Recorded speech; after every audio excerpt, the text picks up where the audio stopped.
Bom dia, boa tarde, boa noite. Vamos dar início à discussão sobre o segundo tema do segundo semestre da disciplina de História no terceiro ano, intitulado A Era Vargas.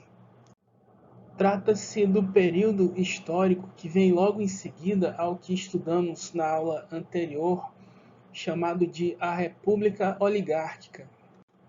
A Era Vargas tem início com um conjunto de acontecimentos históricos que ficou conhecido como a Revolução de 1930, que ocorreu no contexto da quebra da Bolsa de Valores de Nova York, que arrastou o restante do mundo capitalista para a chamada Grande Depressão, que consistiu em 4 anos seguidos de uma profunda crise do sistema capitalista que quase levou esse sistema ao seu fim. As consequências desse processo para o Brasil foram principalmente a queda brutal do preço do café e uma baixa muito grande nas exportações de um modo geral, que levaram os fazendeiros da República Oligárquica quase todos à beira da falência, considerando que a economia do Brasil era agroexportadora e, portanto, muito dependente da venda dos produtos agrícolas para esses países ricos e desenvolvidos dos Estados Unidos e da Europa, que cessaram a compra desses produtos quase que completamente devido à enorme crise em que suas economias se encontravam. A crise teve um efeito dominó internacional que arrastou todos os setores da economia, tanto da zona urbana como da zona rural. A Revolução de 1930 no Brasil se deu no contexto da ruptura do pacto da política do café com leite pelo Estado de São Paulo, pois em meio à crise, ao invés de usarem os mecanismos do voto de cabresto, do curral eleitoral e da corrupção para elegerem depois de um presidente paulista um presidente mineiro, os paulistas acabaram usando o sistema eleitoral viciado para se elegerem 2 vezes em seguida, com o objetivo de usar os recursos do governo federal para se beneficiar naquele momento difícil, o que causou uma revolta generalizada das oligarquias regionais de todo o Brasil. Foi a partir daí que políticos do Rio Grande do Sul, de Minas Gerais e da Paraíba se aliaram a oficiais do Exército, chamados de tenentes ou tenentistas, sob a liderança do gaúcho Getúlio Vargas, para depor o presidente paulista Washington Luiz. Tinha início assim o primeiro governo de Vargas, que ocorreu de 1930 a 1945, tendo o político retornado ao governo através das eleições em 1951 e permanecido até 54. O objetivo mais emergencial, mais prioritário de Vargas quando chega ao poder era a salvação da economia agroexportadora, que ocorreu através da compra de 14 milhões de sacas de café pelo governo federal. Todo o café comprado pelo governo foi queimado em 1931, com o objetivo de evitar uma queda maior ainda do preço do produto no mercado internacional devido a uma oferta muito maior do que a procura, medida que tinha também o objetivo de repassar dinheiro do Estado para salvar da falência os fazendeiros que ainda não tinham falido completamente, sendo parte da compra realizada através do dinheiro conseguido com a suspensão do pagamento da dívida externa do Brasil. Após as medidas emergenciais que atingiram seu objetivo de salvar os oligarcas da falência, Vargas deu início ao desenvolvimento de políticas públicas que tiveram como consequência uma ruptura profunda com o Brasil da época da República Oligárquica, começando pelo nível econômico, passando pelo social e chegando até o político. O presidente procedia desta forma a reformas profundas do sistema capitalista,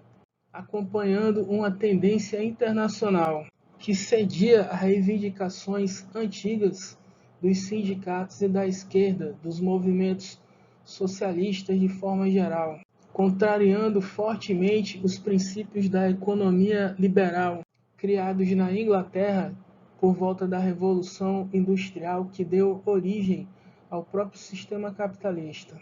O principal teórico que substituiu as teorias originais do capitalismo, formuladas por Adam Smith na Riqueza das Nações, foi outro inglês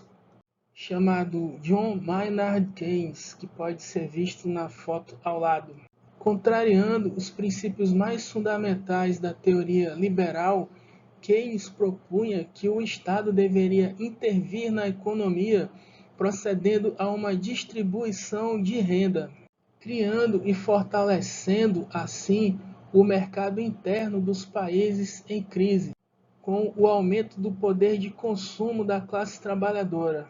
para aquecer, assim, a economia, com o aumento da produtividade decorrente com o aumento das vendas. Para atingir esse objetivo, Vargas cria então o Ministério do Trabalho, Indústria e Comércio, assim como a Justiça do Trabalho,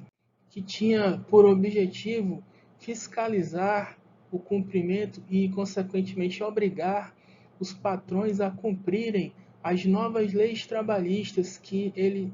estava promulgando a partir daquele momento. Uma das mais importantes leis criadas nessa época foi a diminuição da jornada de trabalho, que no liberalismo clássico chegava até a 16 horas por dia pela metade, passando a jornada máxima de trabalho permitida sendo 8 horas por dia. Essa medida diminuiu o desemprego, já que para ter o mesmo nível de produtividade, os patrões foram obrigados a contratar mais funcionários. Vargas criou também as primeiras leis que regulavam o trabalho feminino e infantil, que ainda era desenvolvido naquela época, criando também uma lei que obrigava os patrões a pagarem hora extra de trabalho quando o trabalhador ultrapassava as 8 horas, com uma porcentagem superior de pagamento ao da hora normal,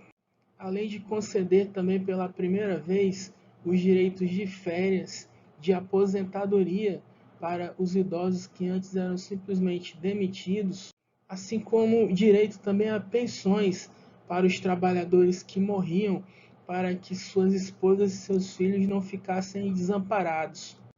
criando também o salário mínimo em 1940, porque até aquele momento o patrão poderia pagar o salário que quisesse, não havia nenhuma obrigatoriedade para o pagamento que era realizado para os seus funcionários. Essas leis que foram sendo criadas uma a partir de 1930 foram todas reunidas num documento chamado Consolidação das Leis Trabalhistas, CLT, em 1943, em vigor até a atualidade no Brasil. Apesar das tentativas de vários governantes que vieram em seguida de revogar todas elas. Além das políticas de pleno emprego e de distribuição de renda, em conjunto com a criação das leis trabalhistas, outra criação extremamente importante, uma das primeiras do governo de Getúlio Vargas, quando chega ao poder em 1930, através da chamada política desenvolvimentista, que consistia basicamente em uma versão brasileira do Estado do Bem-Estar Social, proposto por John Maynard Keynes na Inglaterra. Outra medida desenvolvimentista de Vargas, que está em vigor até hoje, apesar das modificações, foi a criação do Ministério da Educação e da Saúde Pública em 1930, através do qual, pela primeira vez, o governo ficava obrigado a proporcionar para a população serviços de saúde e educação. Na área da saúde pública, Vargas cria, então, o sistema de saúde pública, com os primeiros hospitais públicos. Também desenvolve o combate a doenças endêmicas, como a malária, a febre amarela e entre outras, com campanhas de vacinação em nível nacional, que chegavam pela primeira vez em regiões que não tinham médicos. Desenvolvendo também nessa área programas de previdência e de assistência social, com seguros para doença, invalidez, morte, acidente de trabalho e maternidade. Na área da educação, Vargas cria o primeiro sistema público de educação básica, que conhecemos hoje como ensino fundamental e médio, que era obrigatório para crianças em idade escolar, assim como cria também as chamadas escolas normais para a formação de professores, dando início a campanhas nacionais de erradicação do analfabetismo, que atingia aproximadamente 70 a 80% da população ainda naquela época. Além de alfabetizar a população de baixa renda, Vargas cria também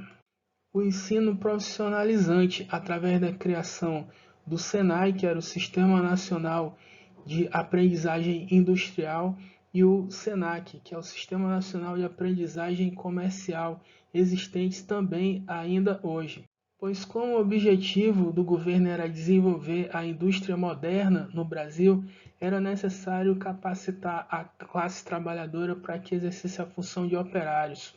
Vargas dá início também à criação do Sistema Universitário Federal Brasileiro, através da criação da Universidade do Brasil no Rio de Janeiro, tendo origem assim as universidades federais, que são até hoje os maiores centros de pesquisa científica e de formação de nível superior no país. Essas medidas tomadas por Vargas foram extremamente bem recebidas pela classe trabalhadora e pelas classes médias urbanas, mas causaram muito descontentamento nas velhas oligarquias dos coronéis que dominavam a República Velha que ele estava abolindo naquele momento. É desta forma que, sendo pressionado pela classe trabalhadora e as classes médias urbanas que apoiavam o seu governo, Vargas cria o Código Eleitoral em 1931, convocando novas eleições para uma Assembleia Nacional Constituinte, com o objetivo de substituir o velho sistema eleitoral viciado e corrupto da República Oligárquica.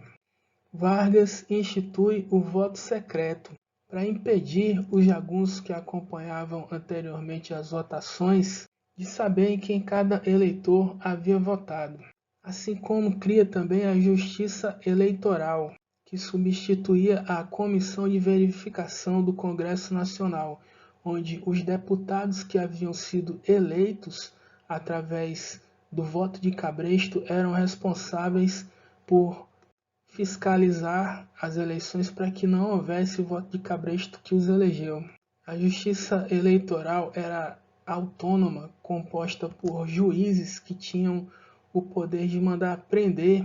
as pessoas que tentassem fraudar as votações. Além de tudo, o Código Eleitoral de Vargas, de 1931, instituía pela primeira vez o direito ao voto feminino. O descontentamento dos oligarcas cafeicultores do Oeste Paulista, todo poderosos até então, foi grande. Os dois principais partidos políticos de São Paulo, o PRP e o PD, se unem formando a Frente Única Paulista, que exigia a constitucionalização, a autonomia dos estados para que eles pudessem gerir a sua economia e a sua política da forma que bem entendesse, assim como também exigiam o fim do governo provisório, dando início, em 9 de julho de 32, a uma guerra civil que era levada à frente por cafeicultores, industriais e algumas classes médias urbanas e intelectuais, que não contou com a adesão da classe trabalhadora nem com as oligarquias de outros estados, tendo que se render 3 meses depois. Nas fotos ao lado é possível verificar os representantes dessas oligarquias que estavam descontentes com o processo de mudança que acontecia no país naquele momento. A primeira Constituição elaborada após a abolição do voto de cabresto, através do implemento do voto secreto e do voto das mulheres, foi promulgada em 16 de julho de 1934, estabelecendo o federalismo a partir do qual cada estado podia criar sua própria Constituição, desde que ela não contradissesse a Constituição do governo federal, assim como criava também instituições liberais democráticas de uma democracia mais ou menos como as outras do chamado Ocidente. Mas mantinha também a intervenção do Estado nos assuntos econômicos e sociais, a exemplo das leis trabalhistas que Vargas tinha criado e da educação pública e da saúde pública. Constava nessa primeira Constituição que a primeira eleição seria realizada não de forma direta, mas sim através dos parlamentares que a elaboraram, de modo que Getúlio Vargas foi eleito no dia seguinte à sua promulgação, dia 17 de julho de 1934. Devido aos interesses fortemente conflitantes existentes no país, que havia saído há poucos anos de uma guerra civil, o período democrático de 3 anos que se seguiu foi marcado por conflitos de poder extremamente fortes também. A extrema-direita fascista criava a Ação Integralista Brasileira, um grupo paramilitar liderado por Plínio Salgado, inspirado nos ideais de Benito Mussolini na Itália. Completamente avesso às práticas democráticas, defensor do pensamento único e da violência e da tortura como forma de resolver as divergências políticas. À direita e acima é possível ver uma foto dos integralistas da época com seus uniformes de camisas verdes e o símbolo do fascismo brasileiro, o sigma, letra grega que significava soma. Criou-se, então, em oposição ao integralismo, a Aliança Libertadora Nacional, composta por uma frente de estudantes, sindicalistas, militantes de esquerda, intelectuais, defensores de ideais democráticos e socialistas, que teve vida curta, devido à liderança do movimento ter sido oferecida ao oficial do exército que havia se tornado socialista, Luiz Carlos Prestes. Temeroso da influência recebida da Aliança Libertadora Nacional da União Soviética, Vargas proíbe o desenvolvimento das suas atividades, levando a organização para a clandestinidade. Em 1935, militares de baixa patente do exército, influenciados pela liderança de Prestes, se insurgem contra os maus-tratos de oficiais superiores nas cidades de Natal, no Rio Grande do Norte, e Recife, em Pernambuco, ao que responde Luiz Carlos Prestes com a tentativa de insurgência também no Rio de Janeiro. O movimento revolucionário não ganha apoio das classes trabalhadoras, que estavam naquele momento satisfeitas com os direitos trabalhistas concedidos por Vargas, assim como também não ganham apoio da maioria dos militares do exército e é violentamente reprimido. O medo de uma revolução socialista fez com que os grandes proprietários de terra, que perderam os seus privilégios de oligarquia política, assim como os grandes empresários descontentes por estarem pagando direitos trabalhistas como férias e 13º salário, deixassem de ser oposição e apoiassem o fortalecimento do governo de Getúlio Vargas, que foi progressivamente se tornando cada vez mais autoritário. Até o momento em que, quando chegava perto do final de seu mandato, Vargas dá um golpe de Estado e institui uma ditadura, sob o pretexto de combater um plano de golpe de Estado comunista chamado Plano Cohen, que mais tarde se descobriu que foi forjado, não passou de uma farsa para justificar o golpe de Estado e o exercício de poder autoritário por Getúlio Vargas. Com o apoio dos latifundiários, inclusive, e da alta burguesia, devido ao medo da Revolução Socialista, Vargas começa a destituir os governadores e coloca em seus lugares interventores do Estado. Suspende as eleições, proíbe os partidos, suspende os parlamentos municipais, estaduais e federal, outorgando em seguida uma Constituição que havia encomendado de inspiração em regimes fascistas da Europa. Apesar de sua inspiração fascista, que por um lado aproximava o governo Vargas do movimento integralista, mas por outro lado também afastava, chegando ao ponto dos integralistas tentarem assassinar o presidente, somente a partir do que o movimento fascista foi proibido no Brasil e seu líder Plínio Salgado foi exilado em Portugal. Vargas prosseguiu com seu projeto nacional desenvolvimentista, que tinha por objetivo transformar o Brasil numa grande potência internacional, sendo uma de suas primeiras medidas a partir de então, com o interesse de modernizar o Estado, a criação do Departamento Administrativo de Serviço Público, que substituiu os apadrinhados que estavam instalados no serviço público desde a época da República Oligárquica, devido às influências dos coronéis, instituindo,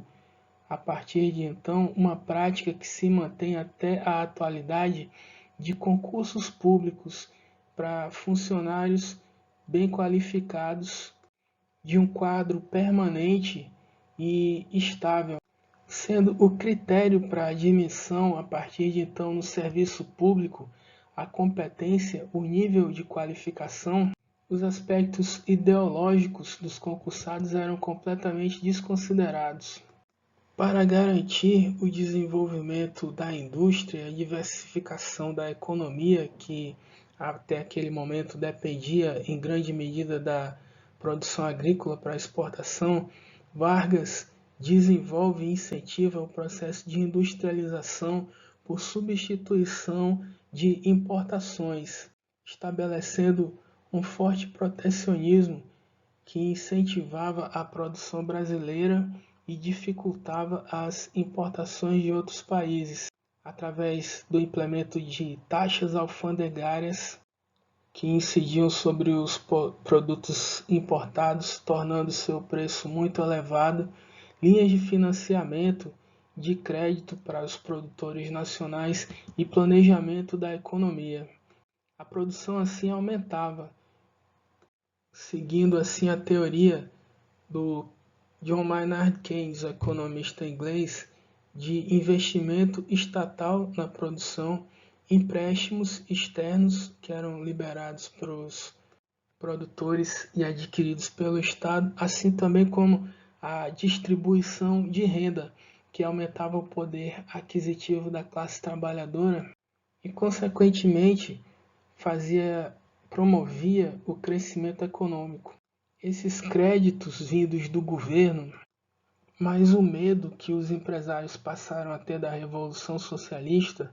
fizeram com que os empresários